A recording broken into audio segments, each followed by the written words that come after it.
Good morning, everyone.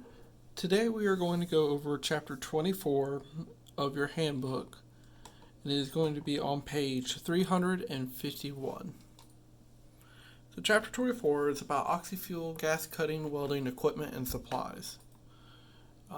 We're going to try to identify the parts of the oxyfuel set, describe the function of each part, identify safety features of it, describe the PPE that we are going to need, and list some of the safety precautions needed in it. So the most common fuel gases are acetylene, hydrogen, propane, butane, natural gases, and MAP gas. For your oxygen side of it, there's oxyacetylene, and then you have your other mixes. That's why it's typically called oxyfuel and not just oxyacetylene. If we look over here, this is your standard outfit. Over here, you'll see that we have a little safety chain connecting everything up to it. We have a fuel gas hose, and if you see the green one right here, that's your oxygen hose. You have your welding torch right here that's connected at the end. A fuel gas cylinder and an oxygen cylinder right here. Next, we have our fuel gas cylinder valve right here at the top, and then the oxygen one, oxygen gauge, and then your fuel gauge, and then you have your regulator and your regulator. I have two right here, and as you can tell, it is clearly labeled oxygen, and then this one is clearly labeled acetylene. You do not want to get them mixed up, and you do not want to use an acetylene regulator for propane or butane. They all have a very specific regulator for each one, so you need to make sure you use the right one for the right gas. Similar to oxyfuel gas welding outfits, it is just the whole setup. If you have one regular ready for oxyfuel cutting, you have one pretty much ready for welding. The difference is that there's a larger volume and a higher pressure, and you have a different torch head. Let's talk about the cutting and welding stations. For your cutting station, you have a cutting outfit, cutting table, means of ventilation, goggles, and spark lighter. That's another name for a strike lighter or a striker. For your welding, you have a welding outfit, welding table, means of ventilation, goggles, and your spark lighter again. Acetylene is colorless. It says it has a garlic-light odor produced by adding calcium carbide to water, and is unstable at pressures above 15 psi. If I pick this back up, you can see that your regulator comes all the way up to 15, and then it just goes red. Now this regulator can handle beyond 15, but it shouldn't go beyond it, because then your acetylene becomes unstable and it can actually explode. An acetylene cylinder is a steel cylinder filled with a porous material, as you can see right here. And air pockets are filled with acetone. The acetone is actually what's used in the acetylene to help stabilize it up to about 250 psi. Your standard cylinder is about 200 psi. That's what it's supposed to be rated for. But just sitting in the heat of the day, so just having the sun hit it, can jump it up another 25 to 50 psi.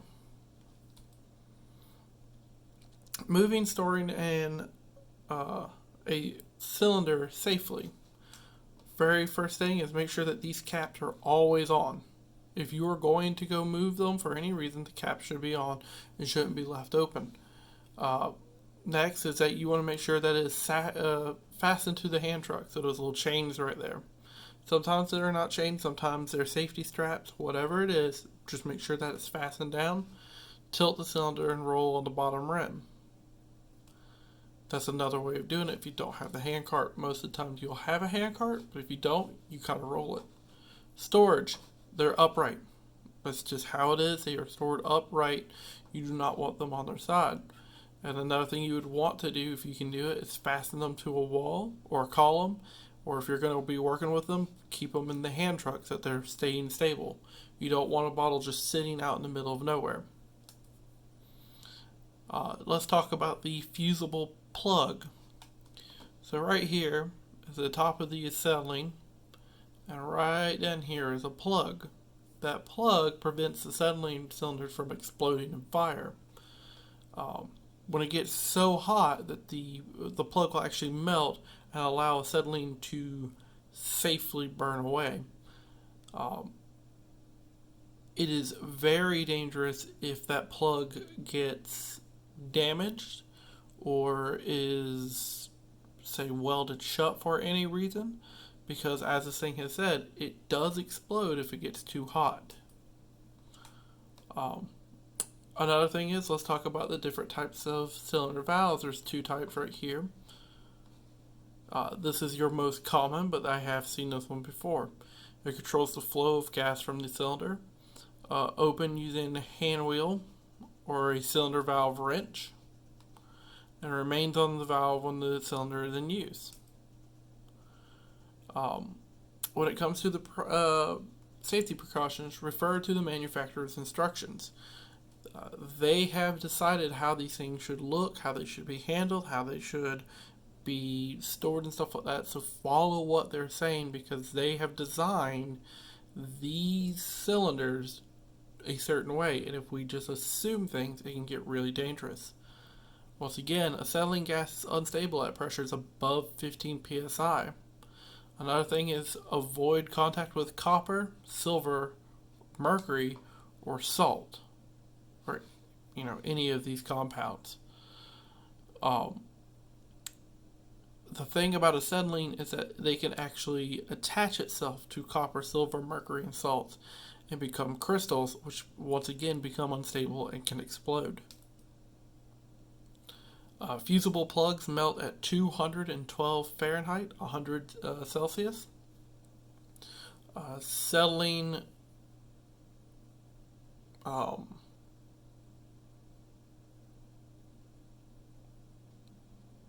acetylene kind of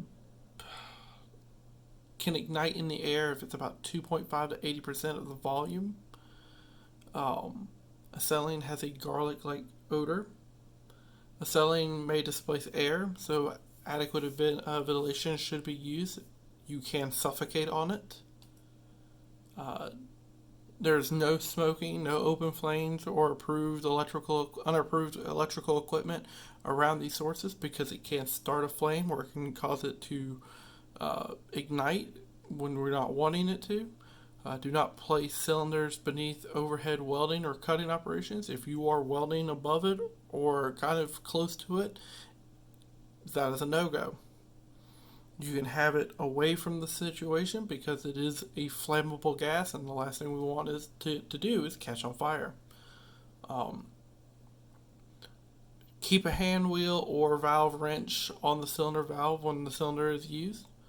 Avoid contact between torch flame and cylinder. If your torch should never come close to that cylinder in the first place. You don't want to accidentally cut the cylinder and then have pretty much a torpedo on hand. Make sure that you secure your cylinders in an upright position with chains or straps. Do not lift cylinders by safety caps. Those caps are meant to protect the cylinder valve and nothing more. So you do not want to pick them up, they will break. Keep cylinder valves covered with the safety caps when the cylinders are not in use. Store oxygen and fuel cylinders in separate places. The fuel gases will burn, but they only burn at a certain rate and at a certain temperature. The very moment you add oxygen to them, they can double in the amount of heat that they produce. Acetylene by itself cannot burn steel. It can't actually cut through it. The very moment you add oxygen to it, it jumps thousands of degrees. So remember this, that these two should always be stored separately. And if you are doing something with your acetylene or any of your fuel gases and the cylinder valves will not open and you have to force it, there's a problem, and you shouldn't do that. That's when you call the manufacturer and tell them you have a defective cylinder. Another precaution is do not use any cylinder that is missing or has an ineligible label. If you cannot read what that cylinder is, do not use it. That is the best advice you can ever get. If you do not know what it is, do not use it. And do not use a cylinder with a leaking valve. It is a spot for the flame to travel back and can explode. So let's talk about some of the safety standards for the Oxyfuel real quick. We have the ANSI Z49.1. It is safety in welding, cutting, and allied processes. And then the NFPA number 51, and this talks about oxyfuel gas systems for welding, cutting, and allied processes. So now we're going to talk about oxygen. Oxygen is colorless, odorless gas, makes up 21% of the Earth's atmosphere. When added to fuel gases, it makes it burn faster and hotter. Produced using liquefaction processes, and you store it in both a gas and a liquid version. You have the gas cylinders, and then you have what's called a Dewar Flask, and that's how you get your liquid one. So right here is your standard oxyacetylene cylinder. As you can tell differently from acetylene, that this is empty. Another thing to know is that your oxygen cylinder holds about 2,000 to 2,500 psi compared to just 200 of your acetylene. So here's your different sizes. And you see that these are in a black color and not just green. So there is something that you need to know, and that's why you need to make sure that you can read the labels and know what it is, because sometimes they are different colors. The standard color for oxygen sometimes is green, but black is also a standard color. So that's why you need to make sure you can read it. Moving methods: hand truck, roll around the bottom rim, and do not lift by the safety cap. As you see right here, she has it tilted to the side a little bit, and on that bottom rim right here, she's rolling it kind of like you would a heavy trash can or something like that. Storage, you want to keep in the upright position as well, secure to a wall, column, or a hand truck. Very similar to acetylene. The two are the exact same way when you're talking about moving and storing them. So this is a Dewar Flask. So a Dewar Flask is the one that actually contains the liquid oxygen. As you can see at the very bottom, it actually has liquid oxygen that it pulls up, and that's how you use it. Liquid oxygen is also a lot more dangerous and very explosive. So you need to be very careful if you are around liquid oxygen. Oxygen cylinder valves protect with a safety cap when not in use. Open valve completely when in use.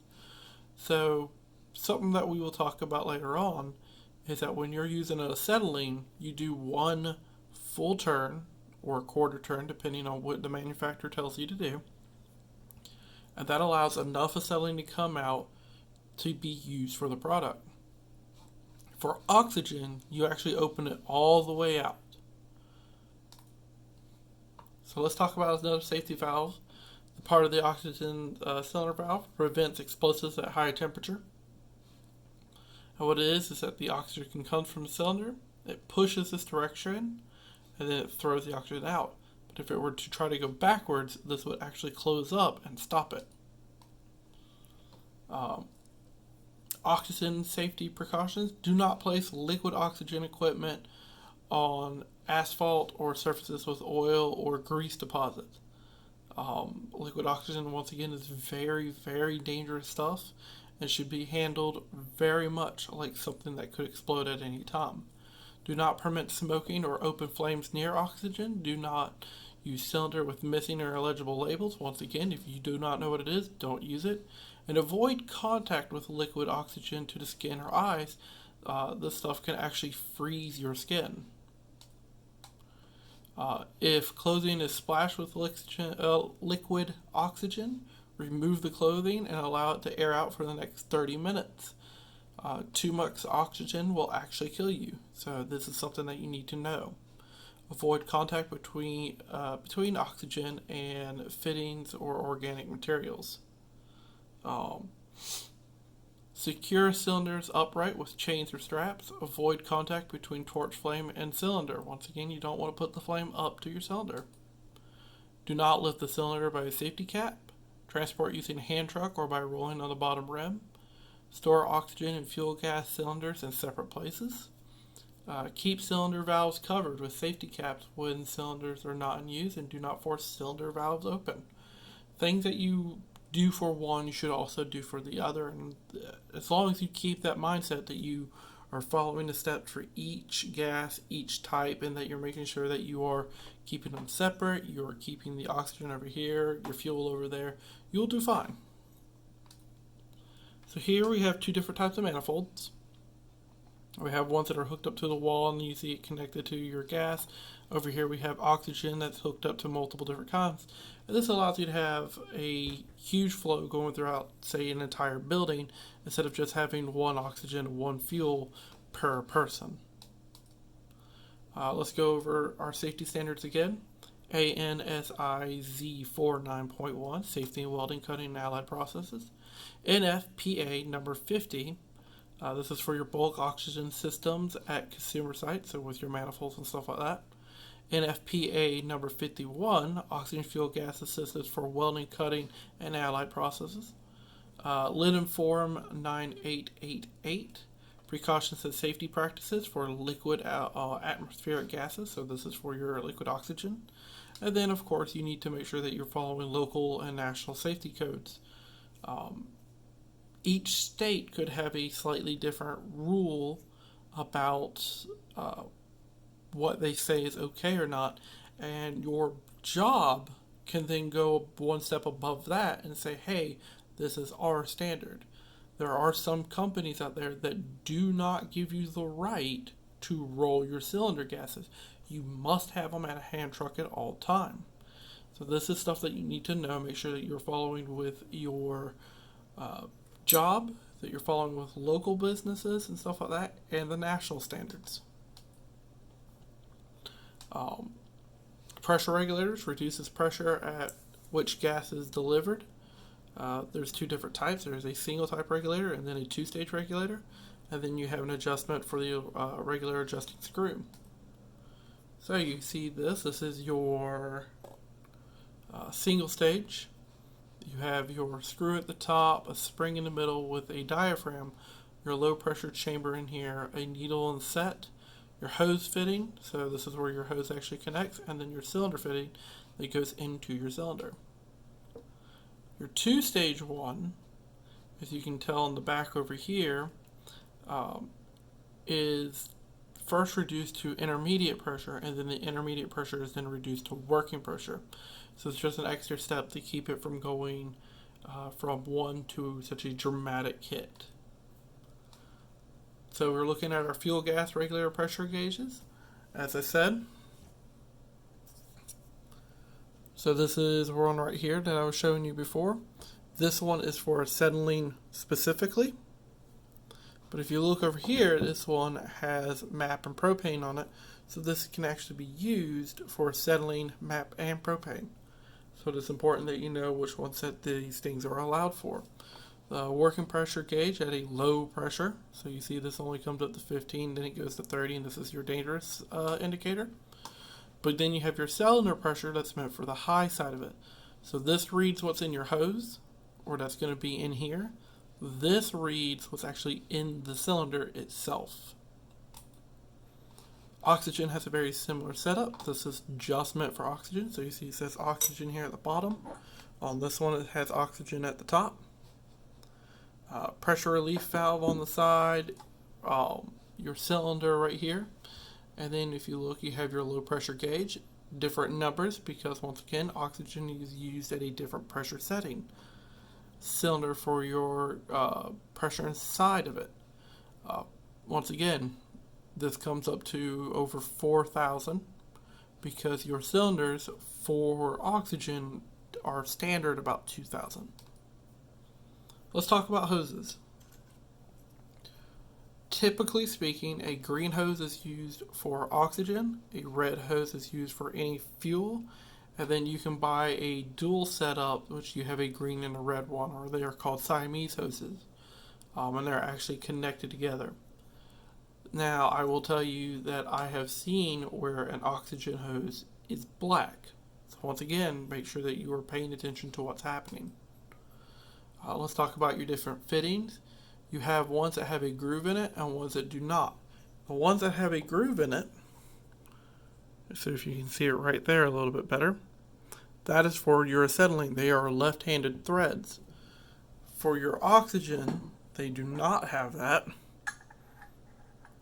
They're just nice and flat as they normally are.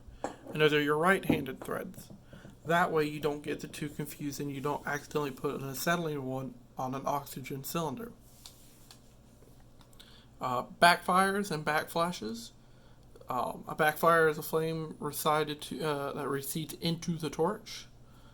But a flashback is when the flame moves into or beyond the mixing chamber. So backfire is just going to kick back, hit the torch, and then it just stops. Most torches actually have something in there to stop things like that. But a flashback is when it goes beyond that and possibly goes into your cylinders. So we have our check valves. As you can see, there's a valve disc right here, and it has a spring that allows gas to go one direction. And if you have a flashback or something like that, the gas comes in, hits it, the spring and the disc hit each other and shut the valve. But then, like I was telling you before, some torches have a flashback arrestor in them. Right here you see two flashback arrestors. And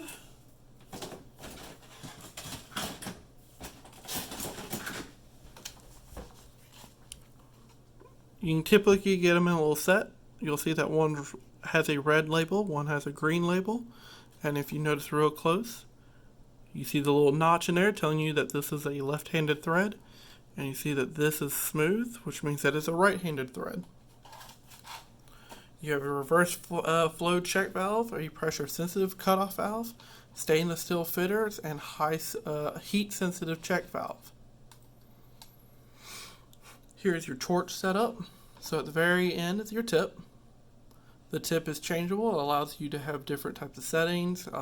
Certain things you just want to heat up. So you would use like a rosebud. Some stuff you're trying to solder. So you might have a soldering tip or a brazing tip. And then you have a cutting tip. Cutting tips come in different sizes as well. When you put them in, you have a tip nut that allows you to screw them down. You have your torch head. You have one side that allows cutting oxygen to come through, and the other one that allows your gases to come through. Then you have the body, or your handle where you're holding it. You have a cutting oxygen lever. So when you're ready to do it, you actually hit the lever and it'll allow it to cut. And then you have a oxygen valve setup, and then a torch acetylene valve setup. And then a flashback arrestor right here at the end.